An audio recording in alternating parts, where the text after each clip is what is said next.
This is SoundNotion, the weekly podcast for new music and music news. I'm Dave McDonald. I'm Nate Blyton. I'm Sam Merciers. And joining us this week is our good friend, composer, and professor at Wayne State University, Matt Schoendorff. Matt, thanks for joining us. Thanks for having me. What have you been up to, Matt? A little bit of teaching, a little bit of writing, a little bit of composing. All of that mixed together, been keeping me busy. What are you writing these days? Well, right now I'm working on some string arrangements for the new classical ensemble out of Detroit. Oh, cool. What's new? I don't know New Classica. Maybe I'm dumb. Well, no, it's new. It's under the umbrella of Concert Prodigy Inc. It's an arts organization started by Jordan Broder out of Detroit. He's a violinist. He went to Michigan State, actually. You may or may not have known him at one time, but he started this ensemble. It's a chamber orchestra, and he needed arrangements, and so I'm doing a lot of those for him right now. What kinds of things do they do?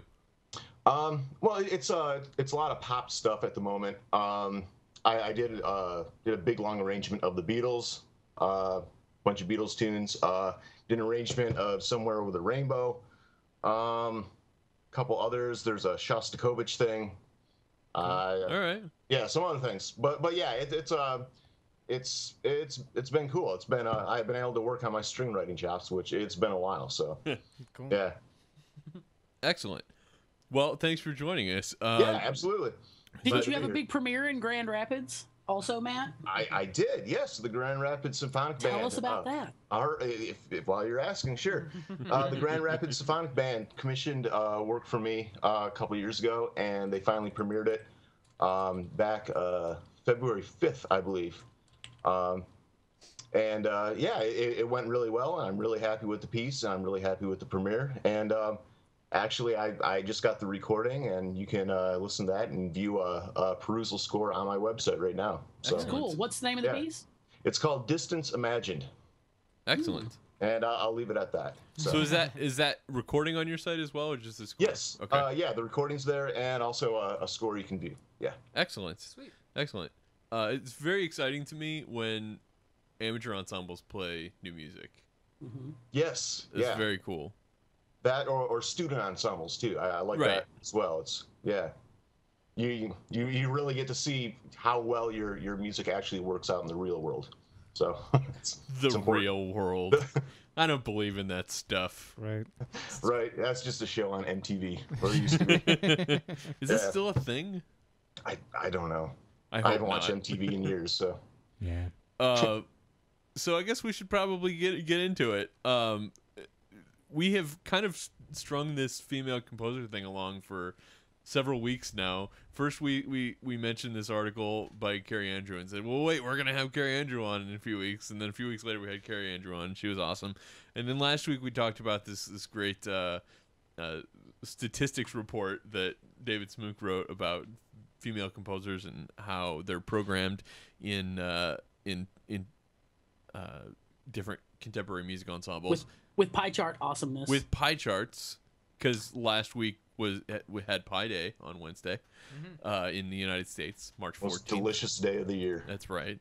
Yes. And then this discussion has kind of continued to string along. It is a great article by Alex Gardner at New Music Box on International Women's Day. And just this week was another kind of article is maybe not the right word for it. Rob Deemer made a huge list, and I was shocked at how long this list was. It must have taken him a long time to compile this. I'm not sure I could compile a list of living composers I know of any gender that is this long off the top of my head. But he's also been studying this stuff for a while. So anyway, Rob has put together this huge list, and what do you guys think of the list? If you take all of he asked at the end of the New Music Box article for people to, in the comment section, list more female composers, and they did. One of the biggest contributors was FFOTS. That stands for Future Friend of the Show. When we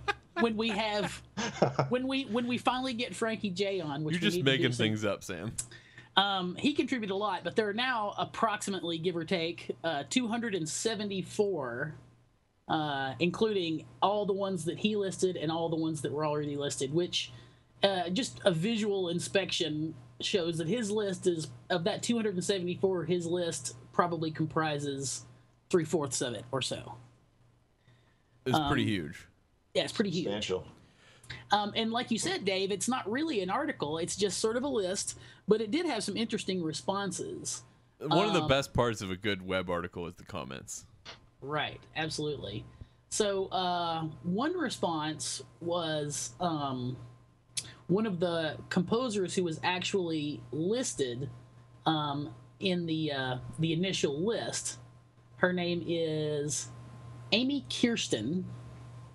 And she takes the tack that we don't even need to make this list, because if we're programming music, it should be in an effort to program the best music, good music. And she makes a valid point, but I think she kind of invests a little too much value in the list, and it's I think making the list is a good thing. And she's saying that we don't need it anymore, and kind of making a point that she wouldn't want to be included on such a list and wouldn't want to be included in any kind of concert that focused on female composers or anything like that. And she ends it with saying, she sums up her point of view with 2 points. There is no shortage of excellent composers working in this field, and that includes everybody. And 2, the woman composer, quotes, is dead. Which I think she goes a little overboard in her critique. And then Rob writes a very carefully worded, very diplomatic response where he says, he stands his ground. He basically says, I understand what you're saying, and I don't condone gender. He says personally he doesn't condone gender-based programming, but he thinks the list is a good thing, which I agree with. And I don't necessarily have a problem with gender-based programming. And then a woman named Emily writes a very long response, and you get the impression she's a music educator. She talks about teaching and blah, blah, blah. And she addresses the issue from the angle that I think is a useful angle, the same angle that Carrie Andrew approached it from, is that there's an imbalance. There's way more male composers than female. And this sort of operates on the assumption that all things being equal, there would be an equal amount of composers, male and female, which may or may not be true, but certainly women are underrepresented, and the way to fix that is to have more female role models in educational positions and as composers. And so she's making the point that young female composers in her class can be empowered by something like seeing a concert of pieces by female composers, or even something like seeing a list, like look at all these people. I can see how there would be some empowerment in that. Sure. And so I'm more on Emily's side than Amy's side in this. So is Amy's main objection is that by creating this list, it in some way relegates all the members of the list to being defined by their gender? Yeah, she sees, that's basically it. She sees. Well, I mean, I can see that point, but at the same time, I think I think you're right, Sam. I think the advantages to the list outweigh that a little bit, at least at this point. Right. Yeah. I agree, because so many of these, like, I looked at this list and I knew maybe 10 to 20% of these people.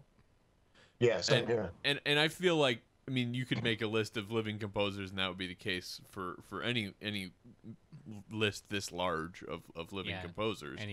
Any distinction or category. And that's kind of one of the things we talk about on the show all the time, and one of the reasons we started the show to begin with is that there's a lot of stuff going on, and it's hard to keep track of all of it. And I feel like that's, to me, the great benefit of putting together a list like this is just, like, where do you start? There's not a lot of good resources for just finding stuff. Finding new stuff to listen to, and so I'm gonna click through this list this week and see if we can find some interesting people that I didn't know about. Another thing that's great about this list is I don't know if everybody on this list, but almost all of these names are links to either personal websites or places where you can just learn more about the music that they make. Yes, kudos to Rob for doing that. Yeah, that's a huge undertaking. Yeah. All of the entries that Rob put in have links, and like I've got them all. But I don't know where all the links go, is what I'm saying. Right. I've got them all the ones that were added, including the ones Rob had originally, in a Google Doc that I'm looking at, and probably 60% or so of the names that have been added by people have links as well. Yeah. We might make a link, like just publish this Google Doc as a page and let people look at it because it has all the extra ones and it's a little more organized and you can see the links. Yeah. That's a good idea. We should do that. But I want people to keep contributing, like, to the comments section. So I suggest people, if you have ideas for female composers, go to Rob's article on New Music Box, which we're going to have a link to, and add the names in the comment section. And I will continue to harvest those names and add them to this big list. Yeah. Yeah. So if we had one of these composers on as our guest every week, it would take us several years to get through it. All right. Well, we got a mission plan. Let's start. Yeah. Let's get it written up and official.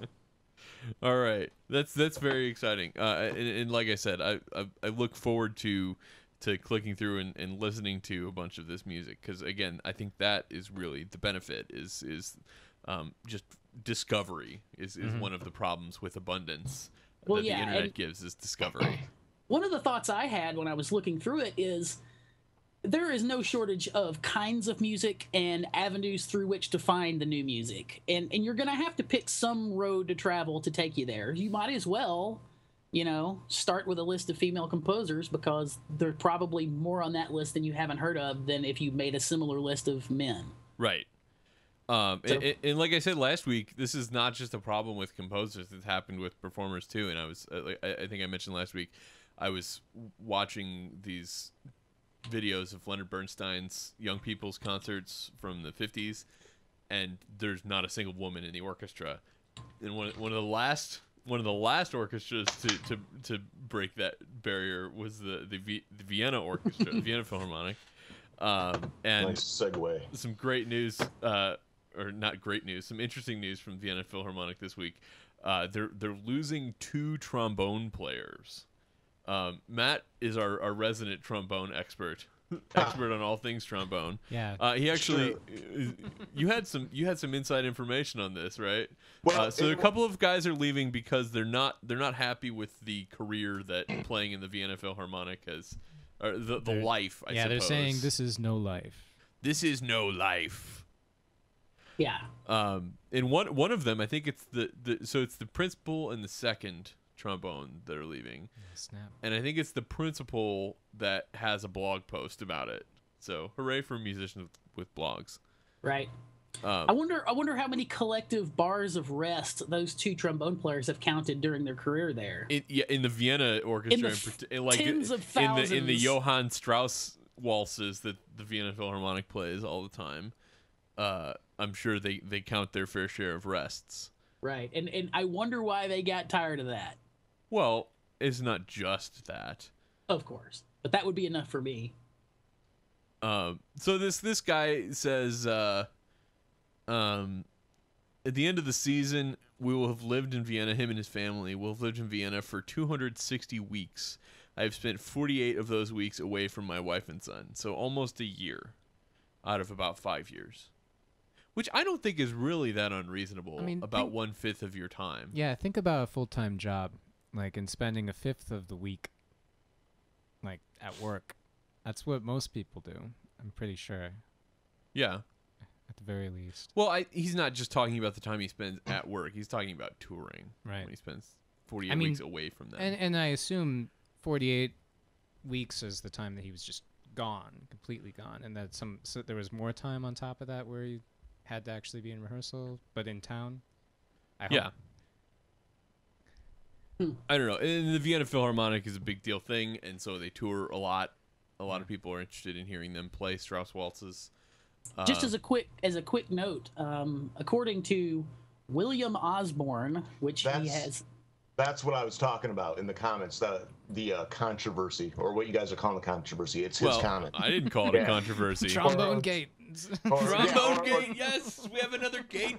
It's been 2 weeks since we've had a gate, and we didn't even talk about the Chicago Symphony Orchestra fist fight gate.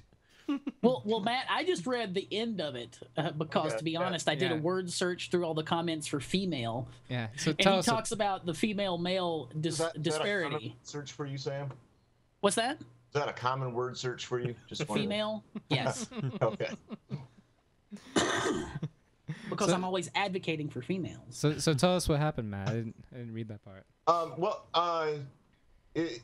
This William Osborne, he just says that there's more going on than what the players talk about, and I guess a lot of it has to do with they're the only English speakers in the orchestra, or maybe I'm skimming it too much. Maybe I need to be actually reading it more, but I don't know. He just says that what the performers posted on their blogs was not the whole story, and I'm not sure how he would know necessarily. I don't know who this guy is, but he's got a whole bunch of links to other articles that I guess explain it further. Well, I mean, Interesting. it calls into question the life of a classical musician, and if that's something that so many people strive for when they get it, is it something that they end up actually thinking is the thing that they thought it was going to be? Yeah, the problem here is that this is a long conversation with William Osborne guy making independent statements, and then some statements all in the comment section, some like new thoughts and some direct responses to other people. So he's all over the comment section, but it seems that one of his big things is talking about the gender discrepancy, and the turnover rate is very high Interesting. compared to a lot of orchestras. Yeah. So anyway. That does sound like a tough work environment. And he Fairly may or may English. not be able to substantiate those numbers, but we'll have of course, a link, and you can do all the research. Yeah, and you can check those facts yourself. do that research, and then get back to us so we can take credit for it. You do the research for us. Yeah, that's yes. that's what we should Please do. post it in our comment section. It's- And it's then the we will power claim of- it as our own. It's the power of Crowdsourcing at its crowdsourcing best. now. Now go take care That's of it. right. Speaking of big musical happenings across the pond. Oh, you're not going to go with the fist fights? You guys know about that. We didn't talk about this, but you guys have heard about the fisticuffs at the Chicago Symphony this week. Oh yeah, Fisticuffs I read about that. in the boxes. There was like a fist fight between the 60-year-old man and a 30-year-old man about something about seats. And there's like this great mystery. Like the 30-year-old man ran off and nobody knew who he was, and somebody got this like exclusive. Oh, I found the dude. It was like the stupid Mahler iPhone thing. Like it's just one of those things that people like to write about because it's gossipy and dumb. But Yeah.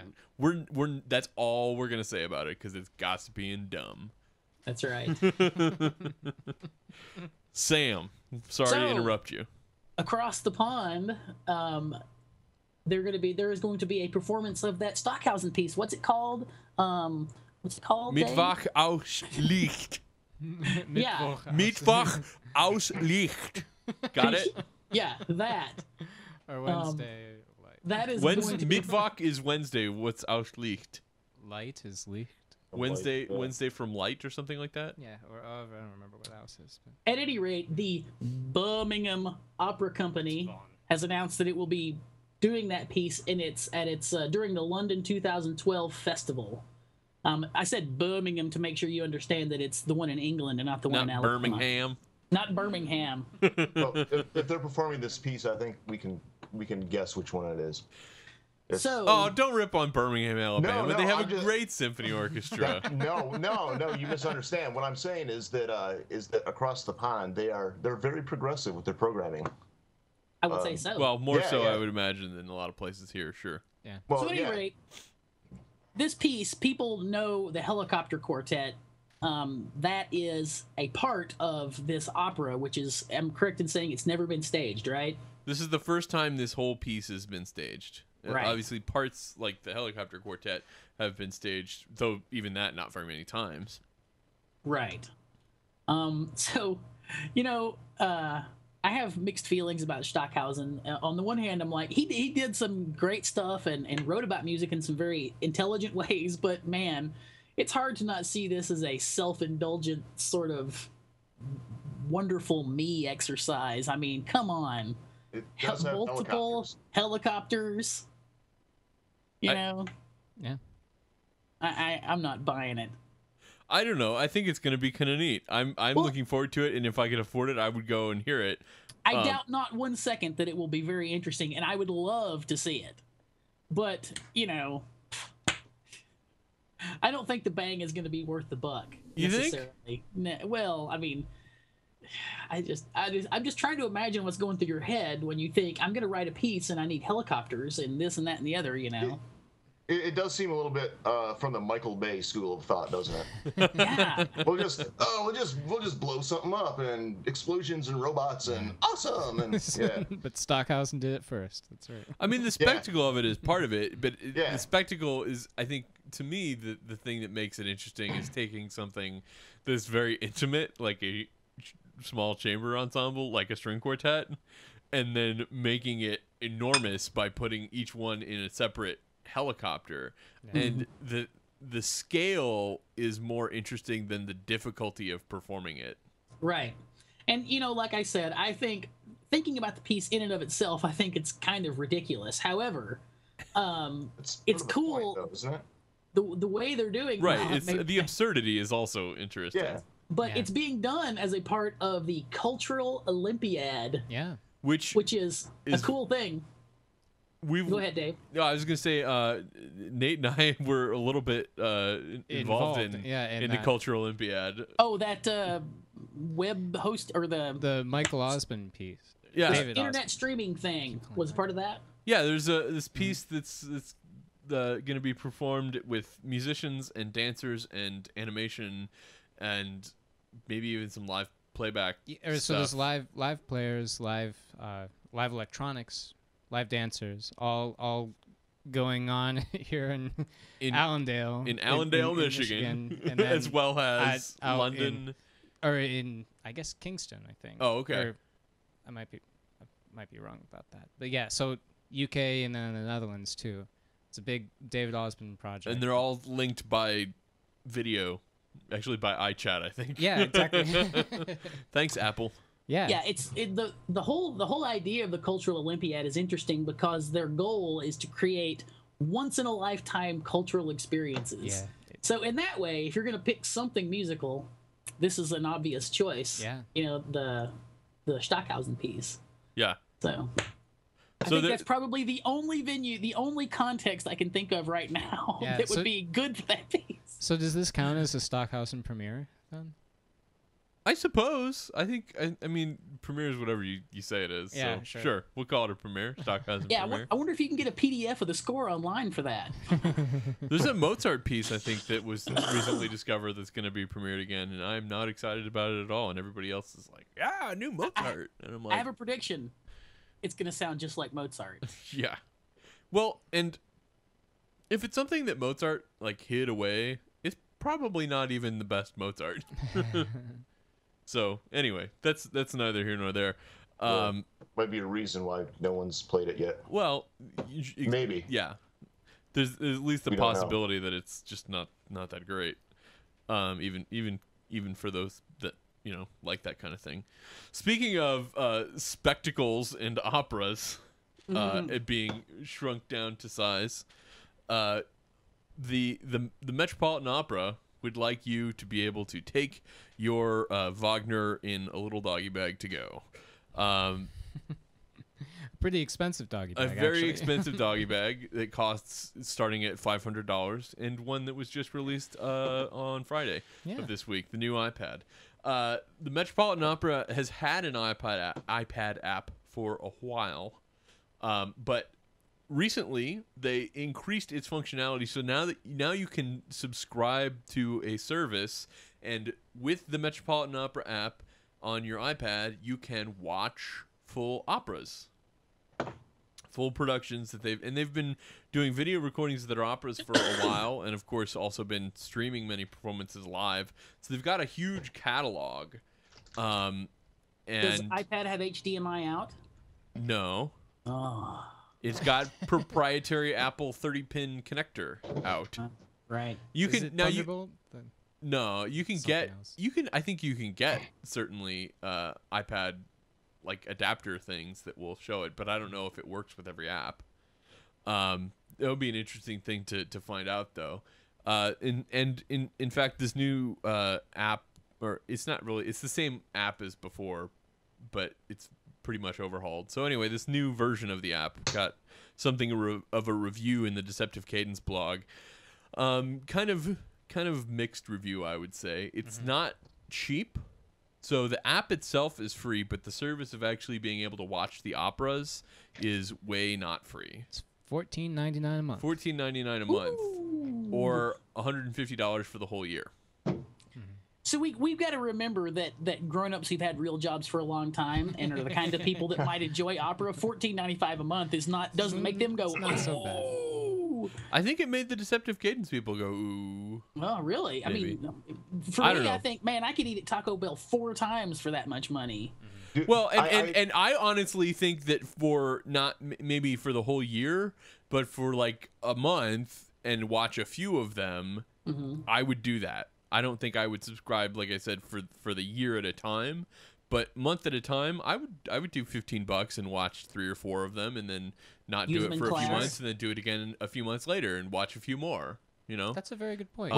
Yeah. so I think in that sense, $15 a month isn't a lot, but when they describe it in the discount that you get for the whole year, and you're paying $150 for the whole year just for video content, it Yeah. seems a little weird. I mean, it's not the same as going even to the movie theater to see this thing. You're watching it on a 9.7-inch screen, which, while a beautiful 9.7-inch screen, is 9.7 inches. 9.7 inches. Yeah. Yes. And it's got iPad speakers in it, which is another thing that this Deceptive Cadence review pointed out, that maybe those little tiny speakers on the back of your iPad are not the best way to listen to this music. Yeah.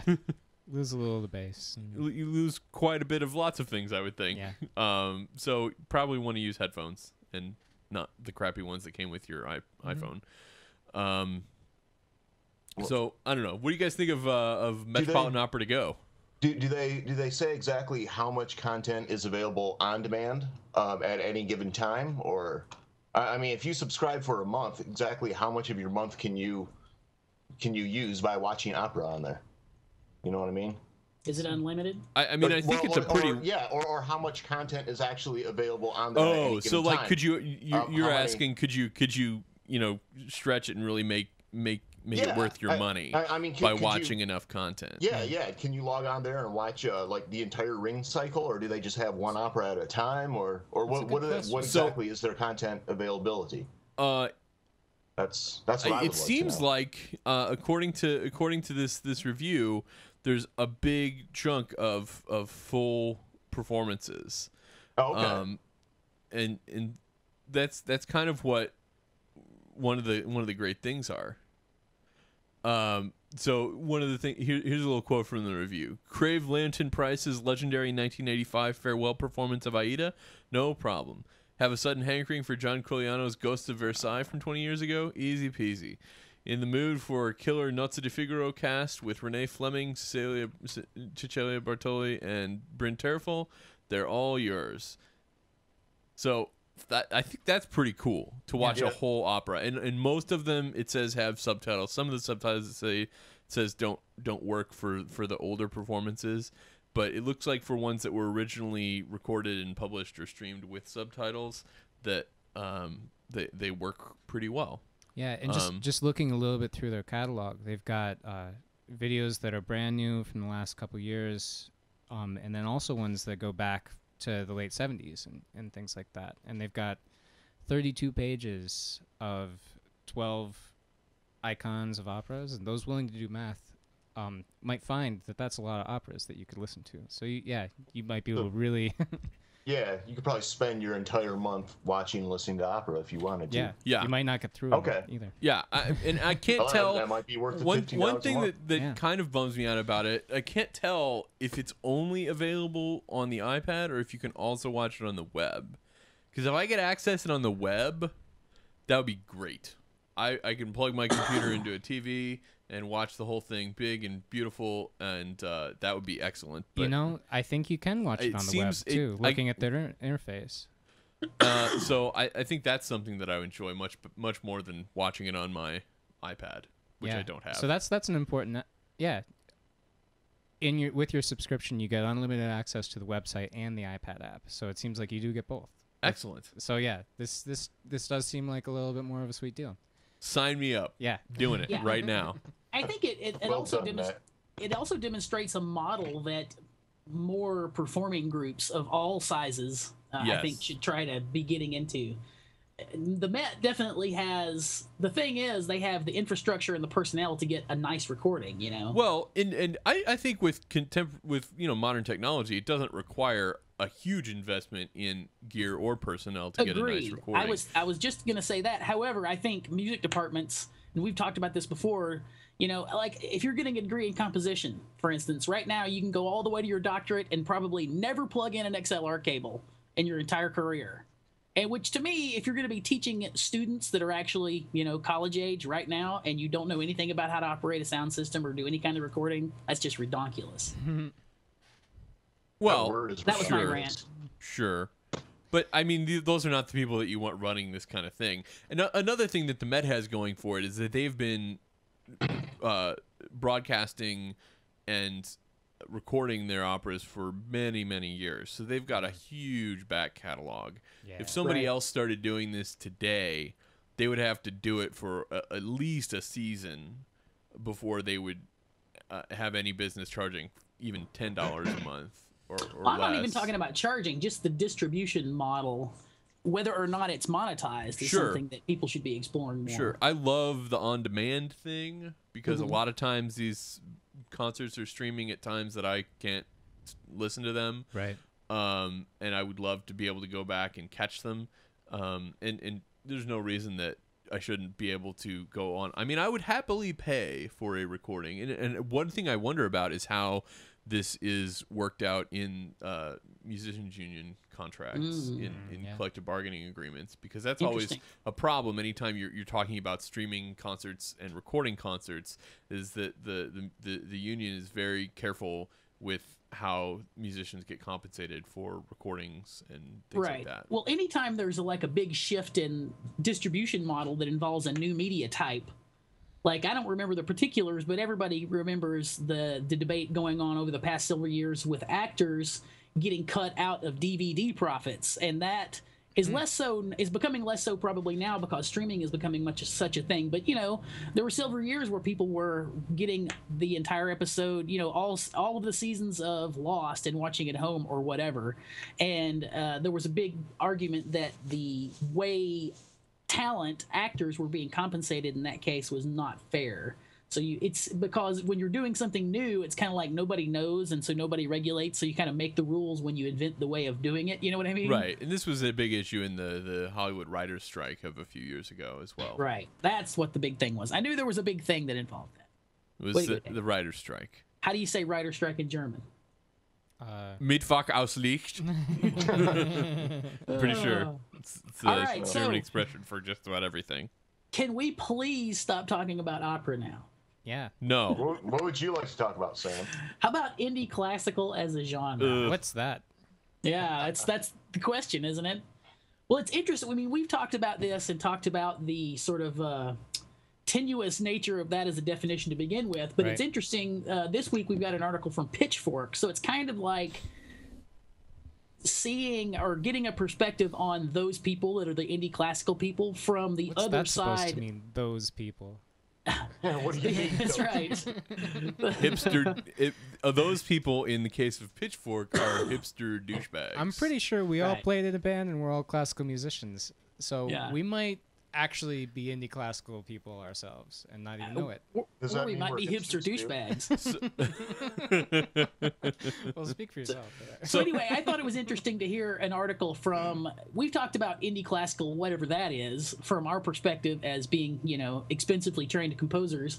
But this is someone who's more connected to like the quote pop music scene, talking about the way the indie classical is hedging its way into indie rock, which I thought was interesting. So I think one of the things that I don't like about this article is that it tries to subsume, like, what they're describing as indie classical is basically just all of contemporary classical music.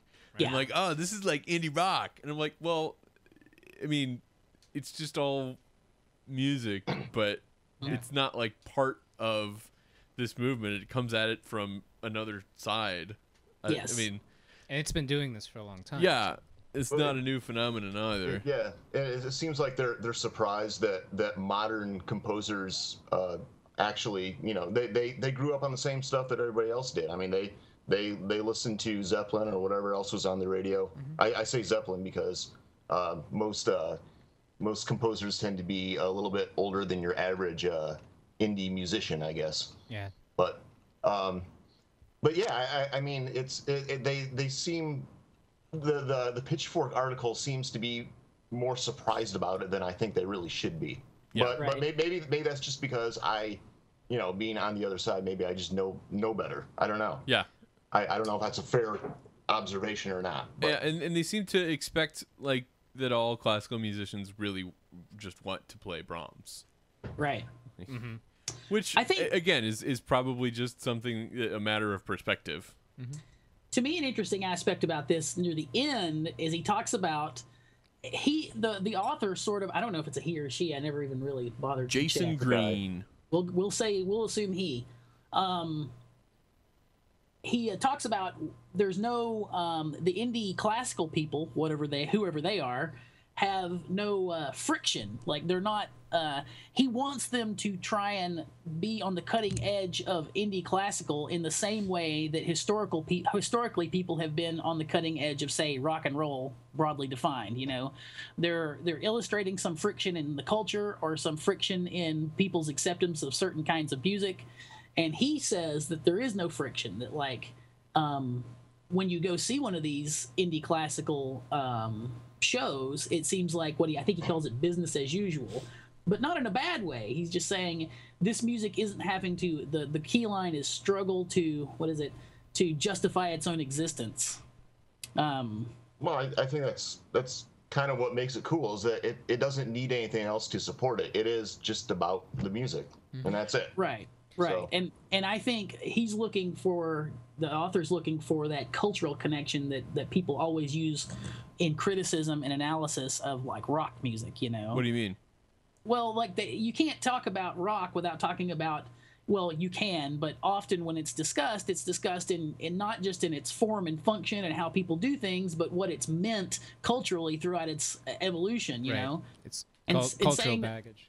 Right, and saying that somebody gets a lot from Led Zeppelin or gets a lot from Pink Floyd can mean that they're not just learning how to use synthesizers or learning how to do psychedelic blues. They're learning how to comment on or conflict with components of the culture. But he at least is stipulating that indie classical doesn't really have that edge. I don't really even. I still don't think I understand what he's talking about.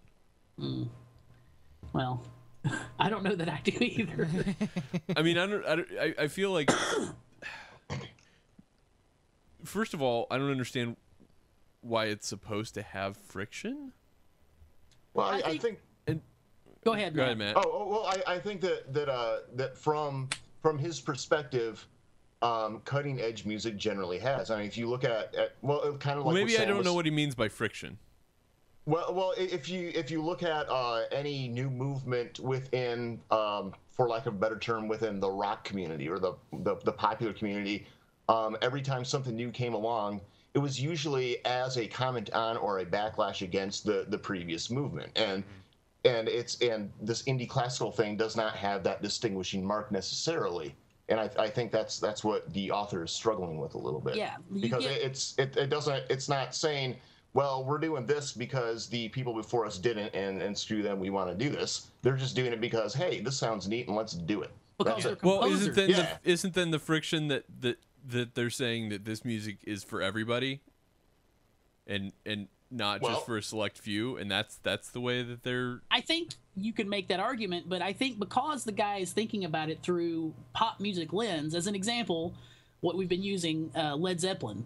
You have richly orchestrated I would say virtuosic performers making this music, and then not long after that, you get really grungy, maybe not so talented 3-chord punk rock that just drives and drives and drives and demands to be listened to. That was certainly a reaction, I think he's saying that in the indie classical, whatever that is, context, you can't have that kind of thing.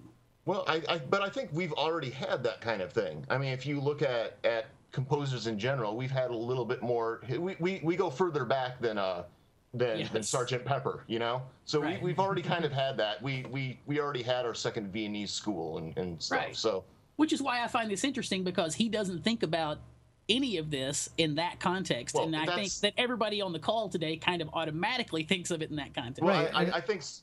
Oh, go ahead, Nick. And I'd like to make the point about the world of progressive rock and the things like, I mean, Frank Zappa, where there was this whole world of classical musicians playing in the rock context, and popular musicians studying classical music and blurring those lines and writing music that was just somewhere in between, and that happened 60s and 70s, Yeah.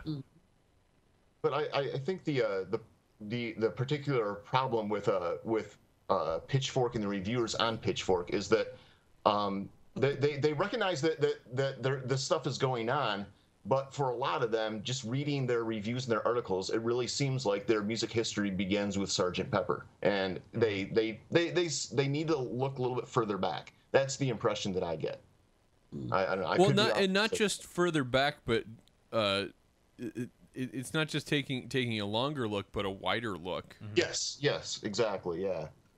To include, jazz and classical music and even world music or country music. Yeah, and I think their opinions might be a little bit better informed and might be a little less incredulous if they were, to do that. Yeah. Right. Metal's in there too, I mean, that's not to say that this is a bad article and it's no, great. not at all. I think No, it's, and I want to make that clear because we sound like maybe we're a little negative toward it. And it seems like the tone of this article is a celebration of how cool this is. Right. Yes. Which is great. Yes. And if some of these ensembles that he mentions get some, attention because of this, that's even better. Yeah, and I'm a big fan of like all this music that he mentions too. Yeah. So it's great. Absolutely. And I do appreciate Except Philip Glass. I think it says and Lamont Young. So anybody from a popular publication that mentions minimalism always cites Philip Glass, Steve Reich, and Lamont Young, right? And I've heard of 2 of those guys myself. Well, so here's I think the reason. And maybe this is no longer the case, but it used to be The Wikipedia entry. the Wikipedia entry. The first 3 minimalist composers listed are Lamont Young, Terry Riley, and Steve Reich, and Philip Glass. So they left off Terry Riley. Interesting. Yeah. But I think, It used to be just Glass, Reich, and Lamont Young, maybe. it seems crazy to me that, like, if you play a Philip Glass piece and a Steve Reich piece and, some Terry Riley pieces, you could say, okay, those sound similar. They're pulse-based minimalism. And then you play Lamont Young. How could somebody think that's the same? So much so that we need to put them in the same Wikipedia entry. Well, it almost has more in common with Morton Feldman than these guys. It's Yeah. Well, So anyway, I think it's cool that a publication like Pitchfork thinks that this is something they need to be talking about. right. And it's good that it's part of that conversation, though I wish it were not a specially, segmented part of that conversation. And it was just, all music and not just this special kind of weird, quirky thing. Yeah. Like, look at these string quartets playing music that doesn't sound like Brahms. Anyway, one of the things that I think a lot of people do when they listen to this music, and I think you get this a little bit from this Pitchfork article, is that they're always just kind of feeling about the music they're listening to, not necessarily thinking about it. And that's something that It's a tough distinction. I don't know. I don't think it is. Well, I mean, critical thinking is a little bit Yeah, different. that's what I mean. Yeah. And so Because you can do thinking. that's something that Ann Majette talks about it in this column in Washington Post. She's got a great piece about well, it is an interesting jumping off point, I suppose, to this piece about let me find this article. This is from I think a review that she read of the Whitney Biennial in New York. Someone writes about Werner Herzog and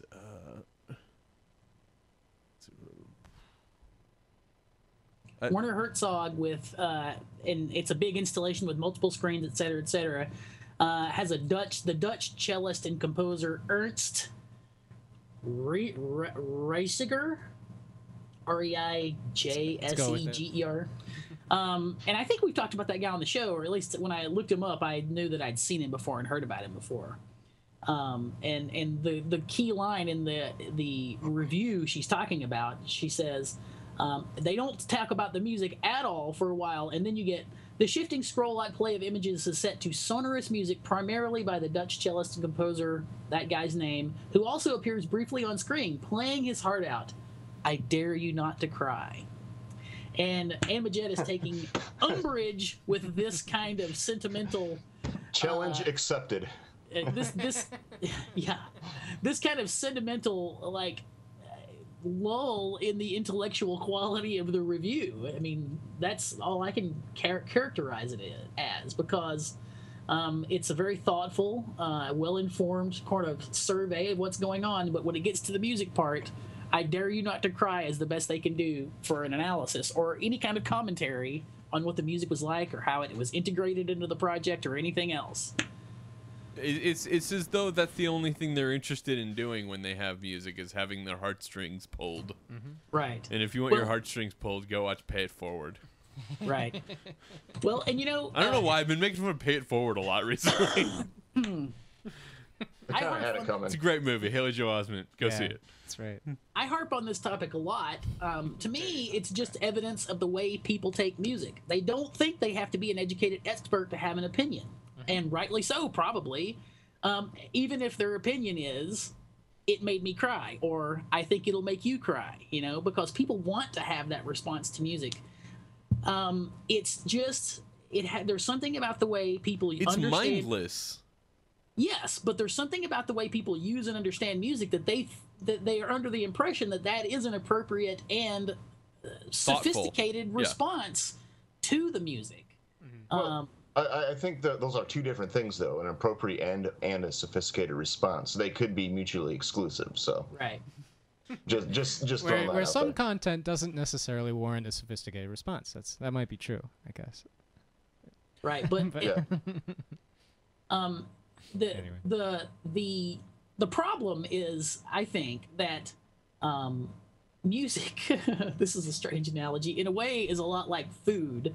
Like, you know, we hear or we taste things that taste bad, and we know they taste bad, and we don't question and we don't try to teach ourselves to not think that they taste bad. I think people feel that way about music a lot.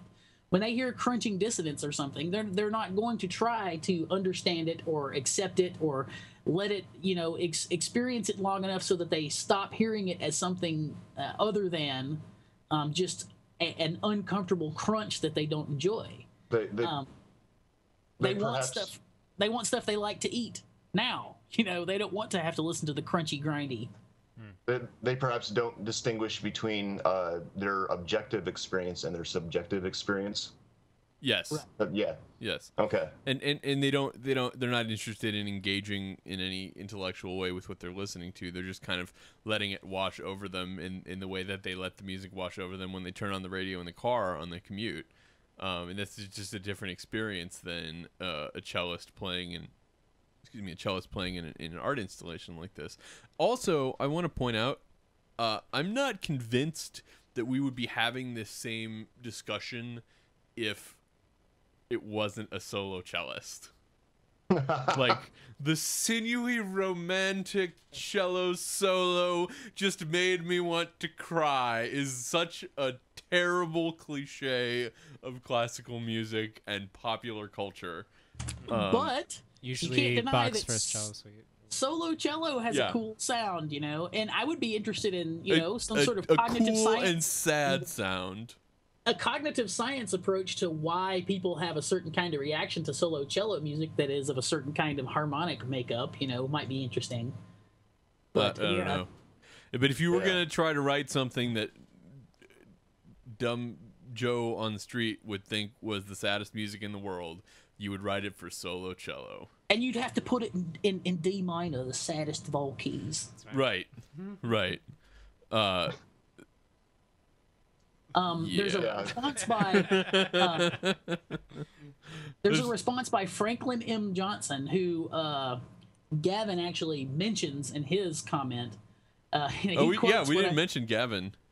I think it's one of the coolest lines in the piece by Majet. He quotes, "This rah-rah Mozart was the greatest genius ever kind of reception also interferes with the dissemination of contemporary music."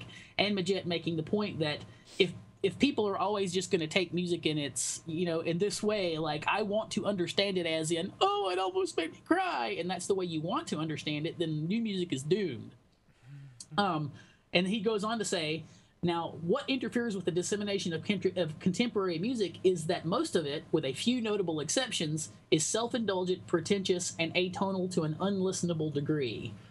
Clearly somebody who knows a lot about this music that he's talking about.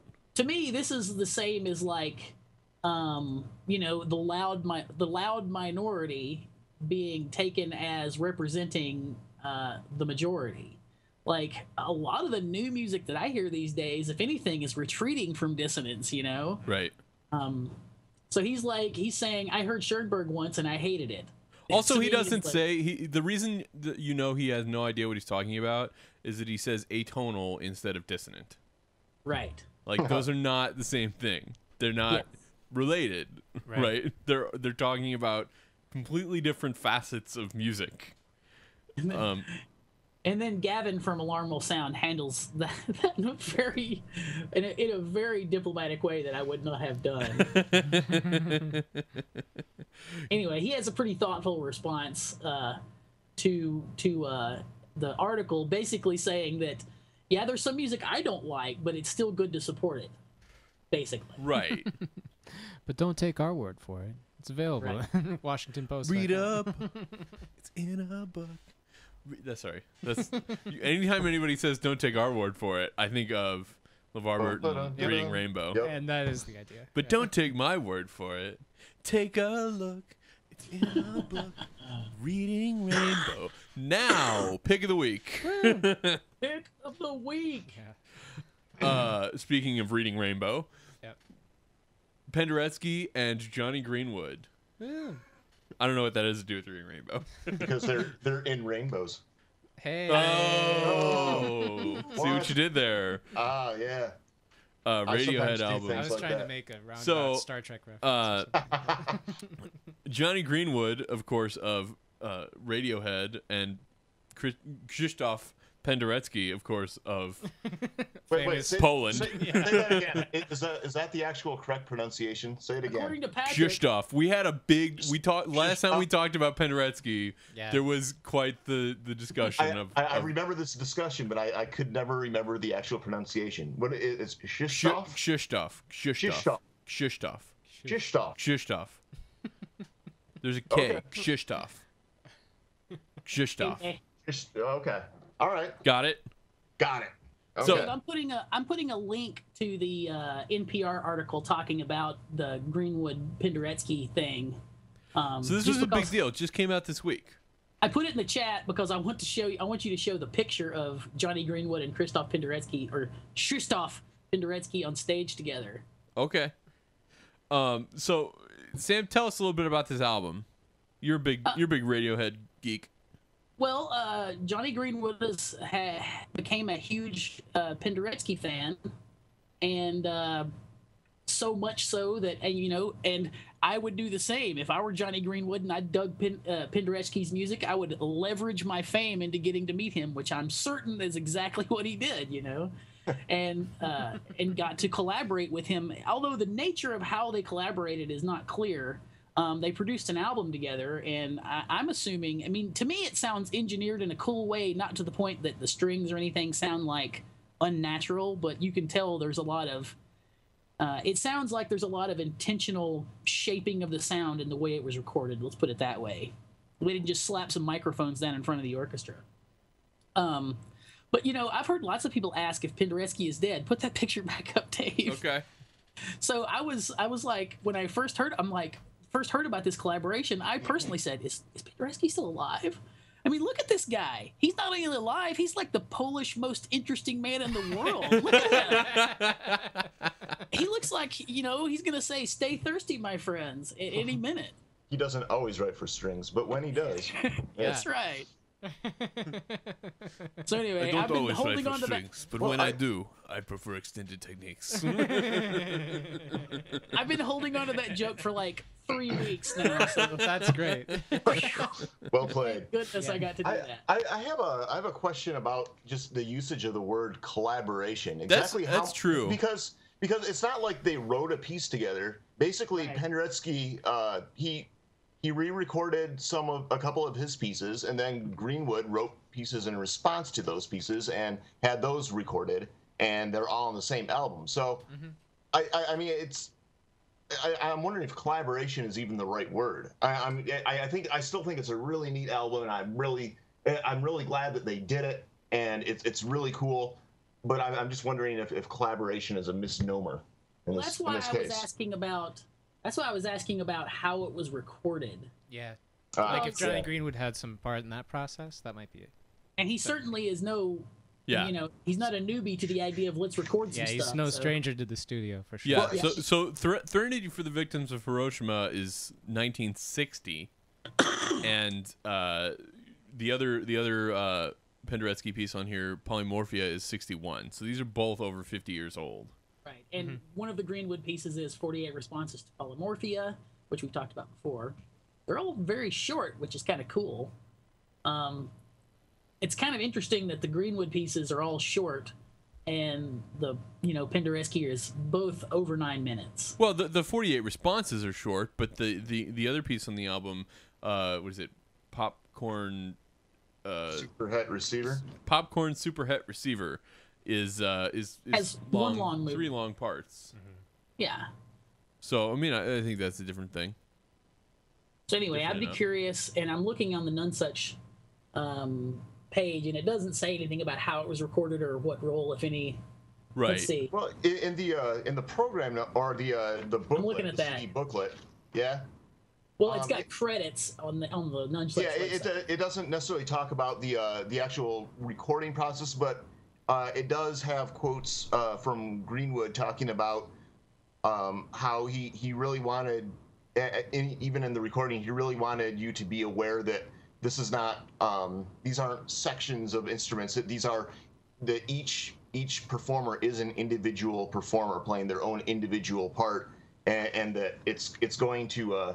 Depending on where you are listening to it in the space is going to give you a different impression of the music. Of course, it being recorded, I guess it, depending on mic placement, will give you a different impression. I think I don't know. I think his comments apply more to a live performance than a recording, but it is addressed a little bit there. Right. So On the credits on Nonesuch's site, it's got it was recorded at a studio in Krakow, Poland, and it's got two engineers listed, both with names I'm not even going to begin to try, but they look incredibly Polish.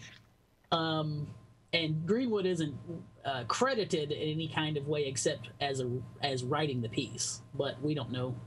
Maybe we should just write when Nonesuch sees the episode, which they obviously do every week, they'll just give us a response. Right. I'm sure they'll actually set up an interview for us with Right. both Greenwood and Penderecki together. That would be good. So let's hear some of this. Yeah. So we're first gonna listen to a little bit of the 48 responses to Polymorphia. This is the last track on the album, which is called Piquet Tree, 48 responses to Polymorphia. So this is Johnny Greenwood that we're listening to, not Krzysztof Penderecki. Here it is. That was short, man.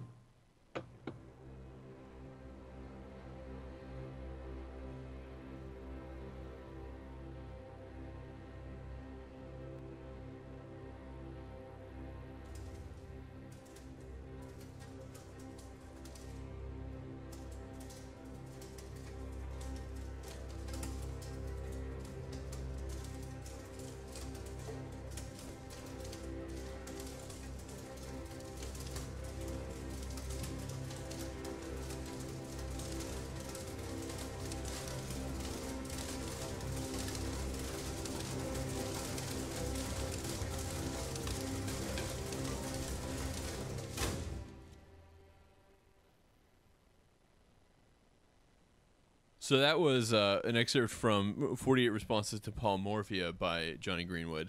And then, Sam, you also said you wanted to listen to something very different from that.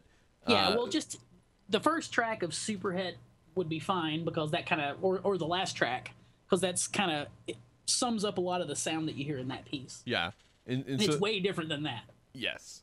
So this is going to, and is the Popcorn Superhet Receiver actually has a lot of really interesting string textures in it that are very reminiscent of Threnody. So I think that's one of the reasons they paired these two works together. It's as though I think of this album as having these two pairs of works. There's the Threnody and Popcorn Superhet Receiver pair, and then there's the Polymorphia and the Responses pair. So this is from the third part to Popcorn Superhet Receiver, also by Johnny Greenwood.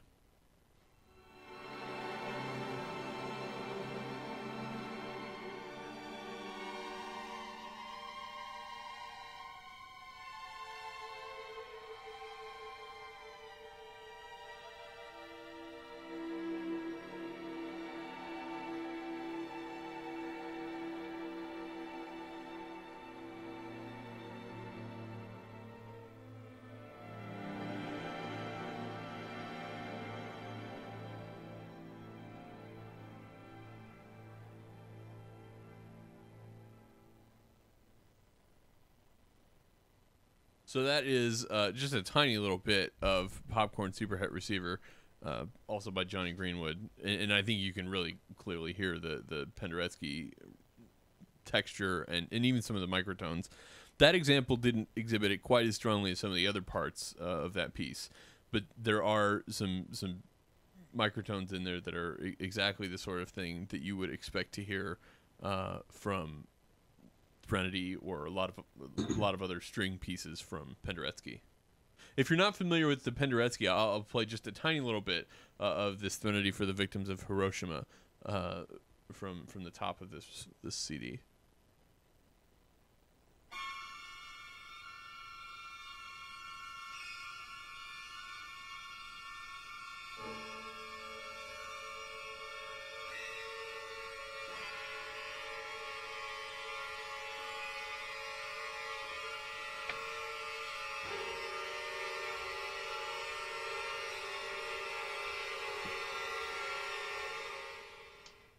So that's from the Penderecki piece. So we've listened to two excerpts from Johnny Greenwood and one excerpt from Krzysztof Penderecki. Yeah, the Greenwood string stuff that seems reminiscent of that writing, to me what makes it even more interesting is how it kind of pushes its way in and out of sounding like a gob of noise the way that does. You know what I mean? Like it pushes into sounding very like not a chord anymore and just a ball of sound, and then pulls back from that and sounds very chord-like again. Right. And another thing that Penderecki, or sorry, not Penderecki, that Greenwood does in that piece in particular is that he kind of starts with that texture and then starts to slouch a little bit almost toward a popish rhythmic feel. Yeah. So another section in Threnody, of course, has these great percussive extended techniques in the string section, all kinds of striking different parts of the instrument with different parts of the bow, and a lot of very hard attack sounds. And Greenwood takes some very similar techniques and creates this almost like a groove, for lack of a better word, Play it, Dave. Track 4. A little bit like this. This is what it sounds like.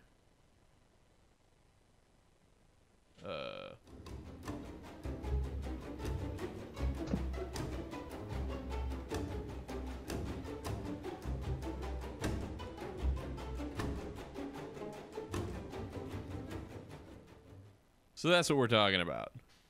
And to me, what's cool is he will, you know, I don't want to say retreat. He will go to these places that sound very plain spoken, let's say, in sort of a pop music kind of way, but the way he gets there doesn't seem weird. You know, it doesn't seem like he's retreating from anything. It just goes there, and when it goes back to sounding weird and ugly again, it sounds right that it do so. Yes. So it's very, very cool how it combines these different ideas. Yes, absolutely. Anybody have any last thoughts on this? Well, I think one of the really interesting things for me is, especially for Greenwood being a part of this project, in the program notes, there's a quote from Penderecki. He says, "The problem for all composers, not only for me, is that we have to use instruments which were built 300 years ago or 200 years ago. The newest instrument in the orchestra maybe is the saxophone." And he goes on talking about how we're basically using museum instruments for modern writing. And then later on, there's a bit of discussion about the acoustic approximation of electronic textures. And what's interesting for me is that Johnny Greenwood could very easily create pretty much anything he wants to hear with these electronic textures, which he has done both by himself and with Radiohead. But then he comes back around and he's doing the same kind of thing, but with acoustic textures, and he's making a distinction that there is something different about an acoustic texture, and it does add something to the sound, especially in a live performance, that you don't really get from an electronic realization, even though an electronic realization might be a more authentic realization of the specific sound or sounds you're looking for. So I think it's really interesting that Greenwood has kind of come back around full circle to the acoustic side of things, but doing so, viewing it through an electronic perspective in a way, which kind of mirrors what Penderecki was doing about 50 years ago. So in that sense, I think that might be the best way to call this a collaboration, is that musically speaking, they're kind of on the same wavelength. Yeah. I agree. Which I really appreciate. I really like that. It's a collaboration in the sense that anytime we're, directly referencing our inspiration, that's a collaboration between us and the person that created the other work. But it's certainly not, as you said earlier, not as though Greenwood and Penderecki sat down in a room together and, hashed out some of this music. Right. But having said that, it's still really, really cool stuff, and you should definitely check it out. If you've not heard it yet, you can. There are a couple of places I found where you can listen to it streaming. I think it's on Rdio for sure. So if you use Rdio, check that out. And if you would like to buy it, it's available in the Amazon store or the iTunes store, and you can find links to those at our site. And we don't mention this very often, but just in case you didn't know, we would really appreciate if you are going to buy it to click on the links at our site. You'll spend the same amount of money, and we get a tiny, tiny little commission from that to help support what we do here. So if you're going to buy it, we'd appreciate it if you'd go to our site, SoundNotion.tv, and click the links in the show notes. You'll also find in the show notes links to all of the stories that we talked about today. And if you'd like to comment on any of the stories that we talked about, if we missed something completely, let us know in the comments. You can also do that on Facebook or Twitter. We're at SoundNotion on Twitter. This show and all our shows are available in the iTunes store, so be sure to subscribe there for free and catch every episode. Thank you, Matt, so much for joining us this week. It was a pleasure to speak with you. Same with you guys. It was a pleasure to be on the show. Thanks for having me. We appreciated, in particular, your expertise with Radiohead. Matt's a big Radiohead fan. Matt and Sam really are both huge Radiohead fans. And Matt, why are you a huge Radiohead fan? Well, a lot of it has to do with Sam. Yeah. Kudos, Sam. Yeah. That's right. So the first time I met Sam, in fact, he said, "Do you know Radiohead?" And I said, "Not really." And he left the room for a little while. This is a party at his house. And he left the room for about 5 minutes, and he came back with an MP3 CD of the entire Radiohead discography at that time. Public service. I had a similar early meeting with Sam. Yeah. It was fruitful. I'm thankful. Yes, indeed. So now when Yes. when the G comes back knocking on my door, I know whose fault it is because you guys are telling on me. That's all right. I- I went back and bought it all, Yeah, exactly. and that's all anybody knows about it. That's right. We're gonna leave it at that. So SoundNotion's introduction includes music by Patrick Gullo, who hopefully will be finally back with us next week. We have missed him dearly. Patrick, come back. And we also have video by Tyler Lepp. Thanks again for watching, and we'll see you next week. Goalie off.